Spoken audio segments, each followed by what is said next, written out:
like to watch Bear Grylls and those outdoor adventure shows, #1 rule of survival is don't get wet.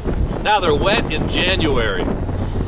Mercifully, there's an island in the middle of the Allegheny. They crawl up onto the island.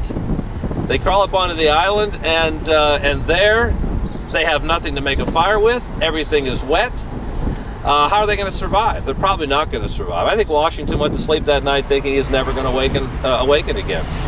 But he woke up in the morning. Christopher Gist had frostbite, but Washington didn't. But Washington's buckskins were frozen solid around his body. It's like sleeping in a block of ice. And he had to break his clothes, the ice off his clothes, to move in the morning. And it had become so cold in the night that the water had frozen over, and they just walked across the water, the Allegheny then. When they get across the other side, they find an Indian. They ask the Indian if he'll take him to the nearest village to warm up and get some food. He says he will. This is Washington's one of his great mistakes, is he's so exhausted, the native says to him, well, you're too tired, let me carry your rifle. And he gives the native his rifle. The man then runs out into a field, turns around, and shoots at point-blank range at Washington. This is one of the many times in his life where people have tried to shoot him and missed. And it really is part of the myth and legend of Washington. This happens so many times. Somehow he misses. Christopher Gist starts after this guy. He is going to wreak retribution. But Washington stops him. This is interesting. Washington stops him and says, no, we have a mission. Not revenge, we have a mission. We've got to go on. And so instead of running after the guy, running him down and killing him, they head off, continue to Virginia. When he gets to Virginia, he is a national hero. I think he is our first real national superhero. And Washington is it. Governor Dinwiddie asked him to publish his account, his journal. He does. He is known all over the colonies. He's known all over Europe, all over at least England and France. The French hate him, but he's known all over as this incredible adventurer. And that's only the start of his story as a young man. But they are adventurous stories. It shows his character in formation. He is a guy, now not the marble figure on a hill.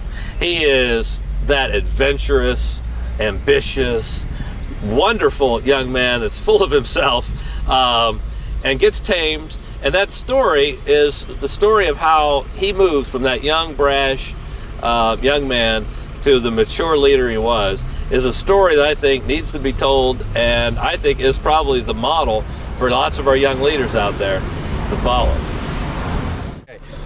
Gary, we have also talked about how much Washington changed from that callow adventurer from the early 1750s all the way to 1780s. 30 years later, he becomes just one of the greatest men who's ever lived. And what is the key to that transition as he goes from the French and Indian War, all of his adventures, to leading the American Revolutionary War and then the effort to craft our Constitution and be president?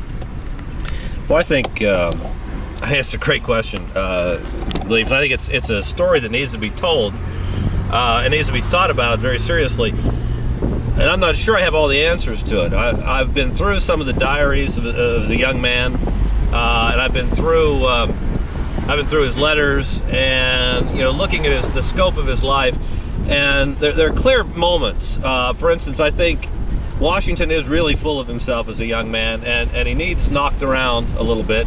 And he gets it. That lesson I think he learns particularly at a place called Great Meadows in southwestern Pennsylvania, which happens in the next year after he goes to Fort LaBeouf, and so 1754, and he's out in the wilderness. He has a command for the first time. He's never really commanded any troops at all. He ambushes the French in his first military success, which doesn't help his ego. It inflates his ego quite a bit. And then he makes a fateful decision. His Indian guide, Tanakarison, the half-king, ends up scalping and splitting the head open of the French leader Jumonville. Well, Jumonville's brother happens to be in what's now Pittsburgh, happens to be at Fort Duquesne.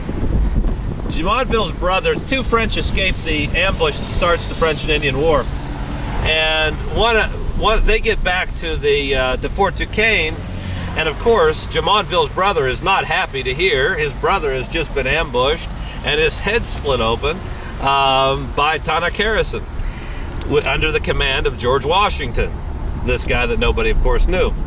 And so he sets off after Washington. Washington gets word he's coming. He sets up a fort he calls it Fort Necessity. It's in a place called Great Meadows, and he makes the absolute real tragic, and it's difficult to understand why he makes this decision, because even the Indians that are with him realize that this is an untenable position, and they leave him, and he stays and fights. But he builds a fort right in the middle of a field in a bowl surrounded by trees. So when the French arrive, all they have to do is sit behind the trees and shoot down into the fort. The gods didn't smile upon him that day, and it rained as well, and it rained very hard, and so he's down in a bowl with no cover. So his men get soaked to the bone, his powder gets soaked, the trenches that he builds filled up with water, becomes a muddy, bloody mess, and meanwhile the French and their Indian allies are under trees, dry, fairly dry, and particularly their powder dry. This goes on all day. He loses men. He loses control of his men as they break into the rum store and they get drunk. He's absolutely out of control. They're out of control, rather. Eventually, he has to surrender late that evening, about midnight on July 3rd. Well, July 3rd and July 4th, and he eventually leaves the fort July 4th, 1754. This is a humiliating defeat. He has to make it back with his men, with his tail between his legs, that he has lost for the British Empire. Not lost for America, Virginia. He's lost for the British Empire, a battle with the French. This really does knock him down a peg or two, I think, in his ambition. He leaves military service for a while, eventually comes back as a volunteer under General Braddock. And he volunteers because he thinks he is at least as good as a British officer, but is not going to be treated as such because he's a colonial. So rather than take the insult of a lower pay grade, he just volunteers. And he does some incredible heroic things, which I'll leave for now. But I think there are these moments in Washington that you have to understand to get to him. One of them is that formed not only him, but I think formed his character. But most importantly, and I think when you think about leadership, you have to think of imagination. Imagination rules the world, Napoleon said, and he understood it. He was right. Washington's imagination was formed by lots of things, as all of us are, but it was formed, I think, very fundamentally by a play by British playwright Joseph Addison called Cato. And it takes place at the end of the Roman Empire, or the end of the Roman Republic, when Caesar is destroying the Republic. Cato is a heroic Roman senator. Cato takes place in North Africa. He's fleeing the forces of Caesar. And it is a play about republicanism. It is a play about courage. It is a play about heroism and about leadership. And there are moments, if you read that play carefully, and we know he read it as a young man because I've seen a letter where he writes to Sally Fairfax and says, "You are my Portia, I am your Juba," something to that effect. And those are characters in the play, love interests in the play. And you can look in his life and you can see at key moments how he was very influenced by this play.